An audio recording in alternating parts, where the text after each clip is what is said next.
warahmatullahi wabarakatuh. Perkenalkan, nama saya Umi Lailatul Hikmah, NIM 1810201061, jurusan Pendidikan Guru Madrasah Ibtidaiyah, Fakultas Ilmu Tarbiyah dan Keguruan, Universitas Islam Negeri Raden Fatah Palembang. Nah, di sini saya akan mencoba untuk mempresentasikan materi dari makalah saya sendiri yang berjudul Pengembangan Materi PKN dalam Konteks Pendidikan Abad 21.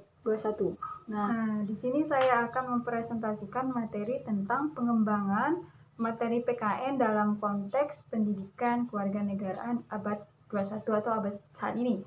Nah, yang pertama yaitu pengertian pendidikan. Nah, pendidikan secara umum adalah proses pengajaran suatu pengetahuan, keterampilan, atau kebiasaan dari satu generasi ke generasi yang lainnya di bawah bimbingan seseorang secara langsung atau secara otodidak atau mereka belajar sendiri. Nah, pendidikan adalah proses pembelajaran bagi peserta didik agar dapat mengetahui, mengevakuasi atau menerapkan setiap ilmu yang mereka dapat dari pembelajaran di kelas atau pengalaman-pengalaman yang mereka dapatkan di kehidupan sehari-hari. Nah, selanjutnya yaitu saya akan menjelaskan tentang hakikat pendidikan kewarganegaraan. Nah, pendidikan kewarganegaraan ini sendiri merupakan salah satu mata pelajaran yang diberikan dalam pendidikan formal untuk membina sikap moral peserta didik agar memiliki karakter dan kepribadian yang positif sesuai dengan nilai-nilai Pancasila. Nah, selanjutnya yaitu pembelajaran abad 21. Nah, melalui pembelajaran pendidikan kewarganegaraan ini, peserta didik diharapkan menjadi warga negara yang diharapkan mampu berpikir kritis. Kemampuan berpikir kritis ini merupakan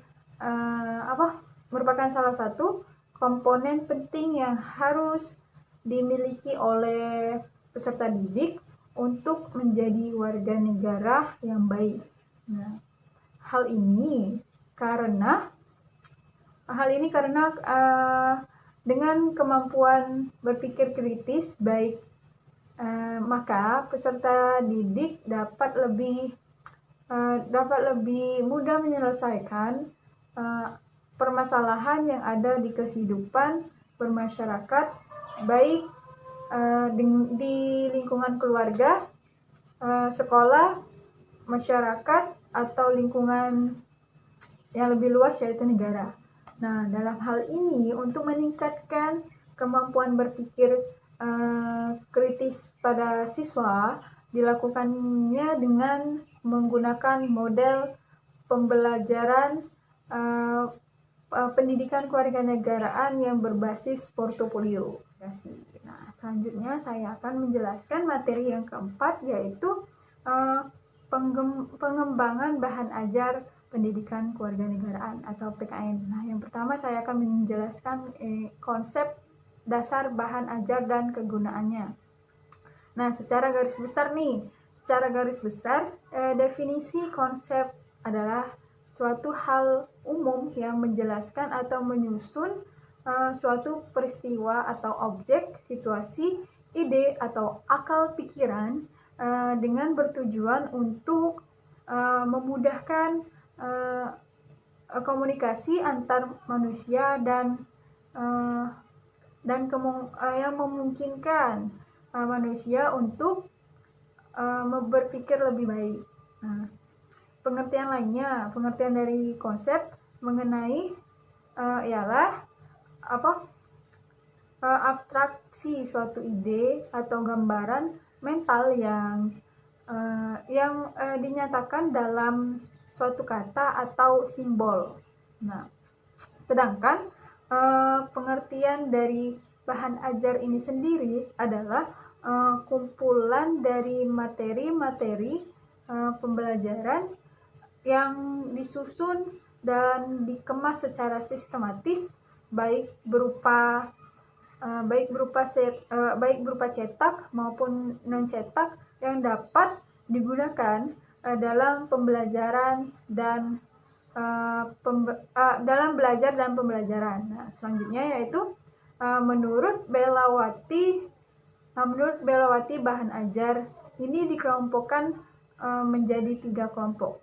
Nah, yang pertama yaitu jenis bahan ajar cetak, jenis bahan ajar non cetak, dan terakhir yaitu jenis bahan ajar display. Nah, yang pertama yaitu bahan ajar cetak. Nah, bahan ajar cetak ini sendiri adalah sejumlah bahan yang digunakan dalam kertas yang dapat berfungsi untuk keperluan pembelajaran atau penyampaian informasi dari sudut pandang si pengajar, dan bahan ajar ini dapat berbentuk kategori sebagai bagian dari media pembelajaran. Nah, sebagai bagian dari media pembelajaran, nah, bahan ajar cetak ini mempunyai kontribusi yang tidak sedikit dalam proses pembelajaran. Jadi, bahan ajar cetak ini sangat penting dalam proses pembelajaran. Nah, sedangkan bahan ajar cetak ini juga memiliki kelemahan di antara lain nih, yaitu tidak mampu mempresentasikan gerakan atau kategori bahan ajar cetak di antara lain, yaitu yang pertama itu modul. Contohnya nih, modul Hangout. Itu adalah contoh bahan ajar cetak. Nah, selanjutnya yaitu yang kedua bahan ajar non cetak. Contohnya nih, yang pertama overhead transparencies atau OHT. Yang kedua yaitu video, yang seperti yang saya lakukan ini, video. Yang ketiga yaitu slide atau slide PPT. Yang keempat computer basic, dan kelima bahan ajar display. Nah, mungkin itu saja presentasi materi dari saya tentang pengembangan materi pendidikan kewarganegaraan dalam konteks pendidikan abad 21. Nah, mungkin itu saja yang dapat saya sampaikan. Semoga materi yang saya sampaikan bisa kalian terima dan kalian pahami. Lebih dan kurangnya saya mohon maaf. Kepada Allah saya mohon ampun. Terima kasih. Wassalamualaikum warahmatullahi wabarakatuh.